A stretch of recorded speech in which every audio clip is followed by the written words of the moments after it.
ਜਿਹੜੇ ਸਫਾਈ ਵਾਲੇ ਸਾਡੇ ਭਰਾ ਨੇ ਉਹਦੇ ਵਾਸਤੇ ਹੋਰ ਲਫ਼ਜ਼ ਇਸਤੇਮਾਲ ਕਰਦੇ ਕਿ ਮੈਂ ਤੁਹਾਨੂੰ ਭਰਾ ਹੀ ਕਹਾਂਗਾ ਜਿਹੜੇ ਸਫਾਈ ਕਰਦੇ ਨੇ ਉਹ 38 ਕੀ 40,000 ਰੁਪਏ ਲੈ ਰਹੇ ਨੇ ਜੀ ਤੇ ਉਹਨਾਂ ਦੇ ਘੰਟੇ ਵੀ ਘੱਟ ਨੇ ਠੀਕ ਕੰਮ ਵੀ ਗਾਲਬਨ 7 ਦਿਨ ਨਹੀਂ ਹੋਏਗਾ ਮੇਬੀ 5-6 ਦਿਨ ਹੋਵੇ ਇਹ 7 ਦਿਨ ਆਲਮੋਸਟ 24 ਘੰਟੇ ਡਿਊਟੀ ਬਣੀ ਦੀ 24/7 ਦੇ ਤੇ ਇਹ ਫਿਰ ਭਜੀ ਕਿਉਂ ਇਹਨਾਂ ਨੂੰ ਜ਼ਿਆਦਾ ਹੋਣਾ ਚਾਹੀਦਾ ਸੀ ਉਹਦੀ ਵਜ੍ਹਾ ਨਾ ਸਾਰੋ ਲਾਲ ਕਰਦੇ ਨੇ।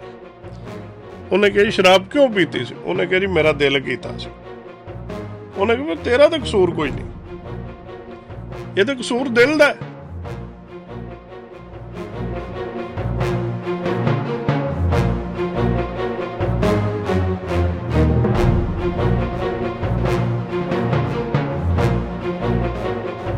ਬਿਸਮਿਲ੍ਲਾਹਿਰਰਹਿਮਾਨਿਰਰਹੀਮ अस्सलाम वालेकुम वरहमतुल्लाहि वबरकातुहू। जी आए ਨੂੰ ਪੰਜਾਬੀ ਤਬਸਰੇ 'ਚ ਅੱਜ ਅਸੀਂ ਗੱਲ ਕਰਾਂਗੇ ਜਿਹੜਾ ਪਿਛਲੇ ਵੀਕਐਂਡ ਤੇ ਪ੍ਰੋਗਰਾਮ ਗੁਜ਼ਰਿਆ ਬਸੰਤ ਦਾ, ਉਹਦੇ ਬਾਰੇ 'ਚ ਫਖਰ ਭਾਈ ਕੋਲ ਪੁੱਛਾਂਗੇ ਕਿ ਅਸੀਂ ਵੀ ਪ੍ਰੋਗਰਾਮ ਕੀਤਾ ਹੈ, ਬਾਕੀ ਲੋਕਾਂ ਨੇ ਵੀ ਕੀਤਾ ਹੈ, ਤੇ ਕਿਆ ਸਾਡੇ ਮੌਲਾਨਾ ਉਲਮਾ ਇਕਰਾਮ ਕਿਆ ਉਹਨਾਂ ਨੇ ਵੀ ਜੁਮੇ ਦੇ ਖੁਤਬੇ ਜਾਂ ਆਪਣੇ ਨਮਾਜ਼ੀਆਂ ਨੂੰ ਦੱਸਿਆ ਕਿ ਇਹ ਚੀਜ਼ ਨਹੀਂ ਹੋਣੀ ਚਾਹੀਦੀ, ਇਹਦਾ ਪਾਕਿਸਤਾਨ ਨਾਲ ਜਾਂ ਇਸਲਾਮ ਨਾਲ ਕੋਈ ਤਾਲੁਕ ਵਾਸਤਾ ਨਹੀਂ ਹੈ। ਇਸ ਮਕਸਦ से पाकिस्तान बनाया गया सी। बेसिकली मेरे कहने का मतलब है कि इस्लाम के नाँ से बनाया गया सी और इस्लाम जो तलक नहीं उन्होंने क्या अपने नमाजियों को भी दसिया ये बारे च जे दसिया तो फिर भी नमाजियों ने फॉलो नहीं किया तो भाई ये कोई रोशनी पाओ फखर भाई। ਜੀ अस्सलाम वालेकुम। वालेकुम अस्सलाम। ਨਸੀਮ ਭਾਈ ਇਹਦੇ ਵਿੱਚ ਦੇਖੋ ਸਾਡੇ ਜਿਹੜੇ ਉਲਮਾ ਕਰਾਮ ਨੇ ਨਾ जी ਅੱਲਾਹ ਪਾਕ ਉਹਨਾਂ ਨੂੰ ਜੰਨਤ ਤੋਂ ਦੂਰ ਰੱਖੇ, ਉਹ ਪਹਿਲੇ ਬਿਲਕੁਲ ਹੀ ਕੋਈ ਨਹੀਂ ਸੀ ਬੋਲਦੇ ਤੇ ਹੁਣ ਤਾਂ ਉਹਨਾਂ ਨੂੰ ਸੱਪ ਸੌਂ ਗਿਆ। ਕਿਉਂ? ਹੁਣ ਉਹਨਾਂ ਕੋਲ ਤਨਖਾਹ ਆ ਗਈ ਹੈ। ਜਦੋਂ ਬੰਦਾ, ਤੁਸੀਂ ਇੱਥੇ ਵੇਖਿਆ ਹੋਏਗਾ ਸੈਲਫ ਇੰਪਲੋਇਡ, जी ਜਦੋਂ ਬੰਦਾ ਸੈਲਫ ਹੁੰਦਾ ਨਾ ਉਦੋਂ ਆਪਣੀ ਮਰਜ਼ੀ ਨਾਲ ਗੱਲ ਕਰ ਸਕਦਾ, जी ਤੇ ਜਦੋਂ ਕਿਸੇ ਦੇ ਇੰਪਲਾਇਡ ਹੋ ਜਾਂਦੇ ਹੋ ਨਾ ਫਿਰ ਤੁਸੀਂ ਸਾਰੀ ਜਮਾ ਤਫਰੀਕ ਕਰਨੀ ਹੁੰਦੀ ਹੈ ਕਿ ਮੇਰਾ ਮਾਲਕ ਕਿਹਦੇ ਤੋਂ ਖੁਸ਼ ਹੋਏਗਾ। ਹੁਣ ਉਹ ਹੋ ਗਏ ਨੇ ਮਾਲਕਾਂ ਵਾਲੇ, ਜਿਹੜੇ ਸਾਡੇ ਮੌਲਵੀ ਹੈ ਸੀ ਨਾ, ਹੁਣ ਮਾਲਕਾਂ ਦੇ ਖਿਲਾਫ ਤਾਂ ਕੋਈ ਨਹੀਂ ਬੋਲਦਾ। ਜਿਹੜਾ ਰੋਟੀ ਪਾਏ ਉਹਨੂੰ ਕੋਈ ਭੌਂਕਦਾ? थोड़ा सी गुस्सा कर ਮਾਜ਼ਰਤ ਜੀ, ਲਫ਼ਜ਼ ਅਗਰ ਗਲਤ ਹੋ ਗਿਆ ਜਾਂ ਸਖਤ ਹੋ ਗਿਆ ਤਾਂ ਮਾਜ਼ਰਤ, ਕਿ ਜਿਹੜਾ ਬੰਦਾ ਤੁਹਾਨੂੰ ਰੋਟੀ ਦਿੰਦਾ ਤੁਸੀਂ ਉਹਦੇ ਖਿਲਾਫ ਤਾਂ ਨਹੀਂ ਬੋਲਦੇ। ਹਾਲਾਂਕਿ ਰੋਟੀ ਦਾ ਵਾਅਦਾ अल्लाह सुभान तआला ਇਹ ਮੌਲਵੀ ਨੇ ਸਾਨੂੰ ਜਿਨ੍ਹਾਂ ਨੇ ਦੱਸਿਆ ਹੈ ਕਿ ਰੋਟੀ ਦਾ ਵਾਅਦਾ ਅੱਲਾਹ ਤਾਲਾ ਨੇ ਕੀਤਾ ਹੈ, जी ਔਰ ਮੇਰਾ ਖਿਆਲ ਇਹ ਹਕੀਕਤ ਹੈ। कुरान पाक च लिखा है ਠੀਕ ਹੈ, अल्लाह ताला तुहाडा राज़िक है, कोई अल्लाह इंसान राज़िक नहीं है। तुहाडा तहफ़्फ़ुज़ करने वाला, तुहाडा रिज़्क़ ਤੁਹਾਨੂੰ अल्लाह है। ਕੋਈ ਬੰਦਾ ਰਿਜ਼ਕ ਨਹੀਂ ਦੇ ਸਕਦਾ। अल्लाह अल्लाह अल्लाह ਇਹ ਤੇ ਤਜਰਬੇ ਦੀ ਗੱਲ ਹੈ ਨਾ। ਇੱਥੋਂ ਬੰਦੇ 30 ਸਾਲ ਹੋ ਗਏ ਨੇ ਪਿਛਲਿਆਂ ਨੂੰ ਦਿੰਦੇ ਨੇ, ਉਹ ਕਦੀ ਰੱਜੇ ਨੇ? 1 ਮਹੀਨਾ ਨਾ ਦਿਓ ਤੇ ਉਹ ਕਹਿੰਦੇ ਨੇ ਮਰ ਗਏ, ਸਾਡੇ ਕੋਲ ਦਿਖਾਉਣ ਨੂੰ ਕੋਈ ਸ਼ੈ ਨਹੀਂ। सही गल है। ਇਹਦਾ ਮਤਲਬ ਕੀ ਹੈ ਕਿ ਰਿਜ਼ਕ ਜਿਹੜਾ ਤੁਹਾਨੂੰ ਅੱਲਾਹ ਤਾਲਾ ਦੀ ਜ਼ਾਤ ਨੇ ਦੇਣਾ, ਤੁਸੀਂ ਉਹਦੇ ਨਾਲ ਤੁਹਾਡਾ ਪੇਟ ਭਰਿਆ ਜਾਣਾ ਔਰ ਉਹਦੇ ਤੇ ਤੁਸੀਂ ਸਰਵਾਈਵ ਕਰਨਾ ਔਰ ਉਹਦੇ ਨਾਲ ਹੀ ਸੈਟੀਸਫੈਕਸ਼ਨ ਹੈ। जी सर ਜਿਹੜਾ ਬੰਦਾ 25,000 ਤੇ ਵਿਕ ਗਿਆ ਉਹਨੇ ਕੋਈ ਇਹਦੇ ਤੇ ਗੱਲ ਨਹੀਂ ਕਰਨੀ। ਉਹ ਕੋਈ ਮੌਲਵੀ ਸੀ ਨਾ ਇਨਾਰ ਦਾ, ਉਹ ਕਿਰੇ ਗਿਆ ਕਿਸੇ ਦੇ ਘਰ, ਉਹਨੇ ਚੋਰੀ ਕਰ ਲਈ। ਉਹ ਘਰ ਵਾਲਾ ਆ ਗਿਆ, ਉਹਨੇ ਫੜ ਲਿਆ, ਉਹਨੇ ਬੜਾ ਕਿਹਾ ਜੀ ਸ਼ੈਤਾਨ ਹੈਵੀ ਹੋ ਗਿਆ ਸੀ, ਇੰਝ ਹੋ ਗਿਆ ਸੀ, ਉਹ ਹੋ ਗਿਆ ਸੀ, ਮੇਰਾ ਮਕਸਦ ਇਹ ਨਹੀਂ ਸੀ, ਜਿਸ ਤਰ੍ਹਾਂ ਦੀਆਂ ਦਲੀਲਾਂ ਹੁੰਦੀਆਂ ਨੇ। ਉਹਨਾਂ ਕਿਹਾ ਮੌਲਵੀ ਸਾਰਾ ਕੁਝ ਠੀਕ ਹੈ, ਸਾਡੇ ਸਾਹਮਣੇ ਤਾਂ ਤੂੰ ਕੀਤਾ ਨਾ, सही गल है। ਲਿਹਾਜ਼ਾ ਸਜ਼ਾ ਤੈਨੂੰ ਲੱਭੇਗੀ। ਉਹਨਾਂ ਨੇ ਫੜ ਕੇ ਮੌਲਵੀ ਦੀ ਟਿੰਡ ਕਰ ਦਿੱਤੀ, ਉਹਦੀਆਂ ਮੁੱਛਾਂ ਮੁੰਨ ਦਿੱਤੀਆਂ, ਦਾੜੀ ਮੁੰਨਸੜੀ, ਪਰਵੱਟੇ ਮੁੰਨਸੜੇ, ਮੌਲਵੀ ਸਾਰਾ ਉਹਨਾਂ ਨੇ ਨੰਗਾ ਕਰ ਛੜਿਆ। ਹੁਣ ਮੌਲਵੀ ਨੇ ਕਿਹਾ ਜੇ ਮੈਂ ਪਿੰਡ 'ਚ ਜਾਵਾਂਗਾ ਤਾਂ ਬੰਦੇ ਸਵਾਲ ਕਰਨਗੇ। ਉਹਨੇ ਮੂੰਹ ਸਿਰ ਵਲੇਟਿਆ ਤੇ ਬਾਹਰ ਨਿਕਲ ਗਿਆ। ਜਦੋਂ ਪਿੰਡੋਂ ਬਾਹਰ ਨਿਕਲਿਆ ਨਾ ਤੇ ਅੱਗੋਂ ਉਹਨੂੰ ਇੱਕ ਸਰਦਾਰ ਲੱਭ ਗਿਆ। ਹੁਣ ਤੁਹਾਨੂੰ ਪਤਾ ਸਰਦਾਰਾਂ ਦੀਆਂ ਦਾੜੀਆਂ ਤੇ ਸਾਡੇ ਭਰਾਵਾਂ ਦੀਆਂ ਦਾੜੀਆਂ ਇੱਕੋ ਜਿਹੜੀਆਂ ਨੇ, ਲੰਮੀਆਂ ਲੰਮੀਆਂ, ਕਿਹੜਾ ਖਤ ਕਰਦੇ ਨੇ ਜਾਂ ਉਹ ਸਹੀ ਰੱਖਦੇ ਨੇ। ਉਹਨੇ ਸਰਦਾਰ ਨੂੰ ਵੜ ਲਿਆ। ਉਹਨੇ ਕਿਹਾ ਯਾਰ ਅੱਗੋਂ ਕਣਕ ਦਾ ਸੀਜ਼ਨ ਹੈ ਤੇ ਇਹ ਪਿੰਡ ਹੈ ਜਿਹੜਾ ਇਹ ਕਣਕ ਬੜੀ ਦਿੰਦਾ, ਤੇ ਤੂੰ ਐਂ ਨਹੀਂ ਕਰ, ਤੂੰ ਮੇਰੀ ਥਾਂ ਤੇ ਨਾ ਜੁਮਾ ਪੜਾਇਆ ਕਰ, ਨਮਾਜ਼ਾਂ ਪੜਾਇਆ ਕਰ। ਉਹਨੇ ਕਿਹਾ ਮੈਨੂੰ ਪਤਾ ਹੀ ਕੋਈ ਨਹੀਂ, ਤੂੰ ਮੈਨੂੰ। ਉਹਨੇ ਕਿਹਾ ਉਹ ਮੇਰਾ ਕੰਮ ਹੈ, ਕਿ ਤੈਨੂੰ ਮੈਂ ਟ੍ਰੇਨ ਕਿਸ ਤਰ੍ਹਾਂ ਕਰਨਾ। ਉਹਨੇ ਕਿਹਾ ਵੇਖ ਲਈ। ਉਹਨੇ ਕਿਹਾ ਤੈਨੂੰ ਮੈਂ ਟ੍ਰੇਨ ਕਰ ਦੇਣਾ ਤੇ ਤੂੰ ਉੱਥੇ ਜਿਹੜਾ ਨਾ ਜੁਮਾ ਪੜਾਈ। ਉਹਨੇ ਕਿਹਾ ਜੀ ਠੀਕ ਹੈ। ਉਹਨੇ ਉਹਨੂੰ ਟ੍ਰੇਨਿੰਗ ਦਿੱਤੀ, ਆਪੂ ਪਿੰਡੋਂ ਬਾਹਰ ਕਿਤੇ ਡੇਰਾ ਲਾ ਲਿਆ। ਸਿੱਖ ਨੇ ਰਾਤੀ ਜਾਣਾ, ਟ੍ਰੇਨਿੰਗ ਲੈਣੀ, ਆ ਜਾਣਾ। ਸਿੱਖ ਨੇ ਜੁਮਾ ਪੜਾਇਆ। ਅੱਗੋਂ ਬੰਦਾ ਇੱਕ ਸੀ, ਉਹ ਆ ਗਿਆ, ਸ਼ਰਾਬੀ ਸੀ, ਸ਼ਰਾਬ ਪੀਂਦਾ। ਹੁਣ ਸਿੱਖ ਆਪੂ ਵੀ ਪੀਂਦਾ ਨੇ। ਉਹ ਕੁਝ ਉਹਨੇ ਦੱਸਿਆ ਸੀ, ਕੁਝ ਉਹਦੇ ਆਪਣੇ ਜ਼ਿਹਨ 'ਚ ਸੀ। ਉਹਨੇ ਆਖਿਆ ਜੀ ਬਹਿ ਜਾ, ਤੈਨੂੰ ਫਤਵਾ ਦੇ ਦੇਣਾ। ਉਹਨੇ ਕਿਹਾ ਜੀ ਸ਼ਰਾਬ ਕਿਉਂ ਪੀਤੀ ਸੀ? ਉਹਨੇ ਕਿਹਾ ਜੀ ਮੇਰਾ ਦਿਲ ਕੀਤਾ ਸੀ। ਉਹਨੇ ਕਿਹਾ ਤੇਰਾ ਤਾਂ ਕਸੂਰ ਕੋਈ ਨਹੀਂ, ਇਹ ਤਾਂ ਕਸੂਰ ਦਿਲ ਦਾ। ਜਾਂ ਤੈਨੂੰ ਕੋਈ ਇਹਦੇ ਤੇ ਫਤਵਾ ਨਹੀਂ, ਤੂੰ ਪਾ ਕੇ। ਉਹ ਕੋਲ ਇੱਕ ਹੋਰ ਸੁਣਦਾ ਸੀ ਪਿਆ, ਪਰਾਂ ਬਹਿ ਕੇ।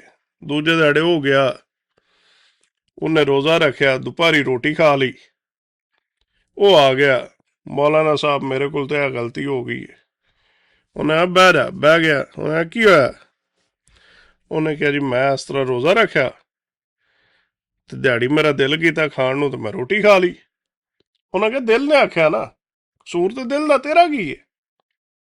ਕੋਈ ਫਤਵਾ ਨਹੀਂ, ਜਾ। ਉਹ ਇਸ ਤਰ੍ਹਾਂ ਹੀ ਫਤਵੇ ਦੇਣੇ ਸ਼ੁਰੂ ਕਰ ਦਿੱਤੇ। ਉਹ ਪਿੰਡ ਵਾਲੇ ਬੜੇ ਖੁਸ਼ ਕਿ ਮੌਲਾਨਾ ਤਾਂ ਬੜੇ ਫਤਵੇ ਦੇ ਰਿਹਾ, ਉਹਨਾਂ ਦੀ ਮਰਜ਼ੀ ਦੇ ਦੇ ਰਿਹਾ ਸੀ। ਉਹਨੂੰ ਮੱਝਾਂ ਵੀ ਆਵਣੀਆਂ ਸ਼ੁਰੂ ਹੋ ਗਈਆਂ, ਕੱਟੇ ਆਵਣੇ ਸ਼ੁਰੂ ਹੋ ਗਏ, ਦਾਣੇ ਆ ਗਏ। ਉਹ ਦੂਜੇ ਦੀ ਵੀ ਇੰਨੇ ਚਿਰ 'ਚ ਦਾੜੀ ਸ਼ਾੜੀ ਆ ਗਈ ਸੀ। ਉਹ ਆਇਆ ਪਿੰਡੋਂ ਬਾਹਰ, ਉਹਨੂੰ ਸਿੱਖ ਨੂੰ ਮਿਲ ਪਿਆ। ਉਹਨੇ ਆਖਿਆ ਮੌਲਾਨਾ ਕਿੱਧਰ? ਮੈਂ ਹੁਣ ਆ ਗਿਆ ਤੇ ਮੇਰੀ ਦਾੜੀ ਸ਼ਾੜੀ ਆ ਗਈ ਹੈ ਤੇ ਮੈਂ ਹੁਣ ਵਾਪਸ ਆ ਗਿਆ। ਉਹਨੇ ਆਖਿਆ ਵੀ ਤੂੰ ਪਿੰਡ ਨਹੀਂ ਜਾ ਸਕਦਾ। ਉਹਨੇ ਆ ਜੀ ਉਹ ਕਿਉਂ? ਉਹਨੇ ਕਿਹਾ ਹੁਣ ਮੈਨੂੰ ਮੰਨਦੇ ਨੇ, ਉਹਨਾਂ ਦਾ ਮੌਲਵੀ ਹੁਣ ਮੈਂ ਆ। ਉਹਨੇ ਆ ਜੀ ਜੇ ਮੈਂ ਜਾ ਕੇ ਉਹਨਾਂ ਨੂੰ ਦੱਸ ਦਿਆਂਗਾ ਕਿ ਤੂੰ ਸਿੱਖ ਹੈ। ਉਹਨਾਂ ਕਿਹਾ ਉਹਨਾਂ ਤੇਰੀ ਮੰਨਣੀ ਨਹੀਂ, ਜਿਹੜੇ ਫਤਵੇ ਮੈਂ ਦਿੰਦਾ ਉਹ ਤੂੰ ਤਾਂ ਨਹੀਂ ਦਿੰਦਾ। ਮੈਂ ਉਹਨਾਂ ਨੂੰ ਕਹਿਣਾ ਜੀ ਆ ਮੌਲਵੀ ਇਹਦੀ ਇੰਨਾ ਟ੍ਰੈਂਡ ਹੋਈ ਸੀ, ਇਹ ਮਸਲਾ ਹੋਇਆ ਸੀ, ਉਹਨਾਂ ਤੇ ਮੇਰੀ ਮੰਨ ਲੈਣੀ ਹੈ। ਉਹ ਮੌਲਵੀ ਡਰ ਕੇ ਪਿੱਛੇ ਟੁਰ ਗਿਆ। ਉਹਨੇ ਆ ਵਿੱਚ ਹਿੱਸਾ ਤੇ ਦੇ। ਉਹਨੇ ਕੋਈ ਸ਼ੈ ਨਹੀਂ, ਭੱਜ ਜਾ। ਸਾਡੇ ਮੌਲਵੀ ਨੇ ਜਿਹੜੇ, ਇਹ ਹੁਣ ਉਹ ਮੱਝਾਂ ਤੇ ਕੱਟੇ ਲੈ ਕੇ ਫਤਵੇ ਦੇਣ ਵਾਲੇ ਨੇ। ਉਹ ਜਿਹੜਾ ਉਹ ਸਿੱਖ ਦੀ ਲੜੀ 'ਚੋਂ ਮੌਲਵੀ ਆਏ ਨੇ ਨਾ, ਇਹ ਉਹ ਫਤਵੇ ਦੇ ਰਹੇ ਨੇ। ਦੀਨ ਤੇ ਫਤਵਾ ਕੋਈ ਨਹੀਂ ਦੇ ਰਿਹਾ ਕਿ ਦੀਨ ਕੀ ਕਹਿੰਦਾ। ਹੁਣ ਫਤਵੇ ਆ ਰਹੇ ਨੇ ਰੁਪਈਆਂ ਦੇ। ਤੁਸੀਂ ਕੋਈ ਮਸਲਾ ਹੋ ਜਾਂਦਾ, ਤੁਸੀਂ ਜਾਓ ਇੱਕ ਮੌਲਵੀ ਕੋਲ, ਉਹ ਕਹੇਗਾ ਜੀ ਨਹੀਂ ਇੰਝ, ਤੁਸੀਂ ਉਹਦੀ ਮੁੱਠੀ ਗਰਮ ਕਰੋ, ਉਹ ਚੈੱਕ ਕਰੇਗਾ ਕਿੰਨੇ ਪੈਸੇ ਨੇ, ਉਸ ਹਿਸਾਬ ਦਾ ਫਤਵਾ ਦੇ ਛੜੇਗਾ। ਤੁਸੀਂ 5000 ਵਾਲਾ ਫਤਵਾ ਲੈਣਾ, 10 ਵਾਲਾ ਲੈਣਾ, 50 ਵਾਲਾ ਲੈਣਾ, ਲੱਖ ਵਾਲਾ ਲੈਣਾ। ਉਸੇ ਤਰ੍ਹਾਂ ਦੇ ਮੁਆਲਮ ਬਣ ਕੇ ਬੈਠੇ ਨੇ ਫਤਵੇ ਦੇਣ ਵਾਲੇ। ਤੁਸੀਂ ਜਿਹੜਾ ਦਿਲ ਫਤਵਾ ਲੈ ਲਓ। ਤੇ ਇਹਨਾਂ ਨੇ ਕੀ ਗੱਲ ਕਰਨੀ ਬਸੰਤ ਤੇ? ਅਗਰ ਬਸੰਤ ਤੇ ਗੱਲ ਕਰਨ ਜੋ ਹੁੰਦੇ ਤਾਂ ਪਹਿਲਾਂ ਕਰਨੀ ਸੀ, ਬਾਅਦ 'ਚ ਕੀ ਗੱਲ ਹੋਣੀ ਹੈ?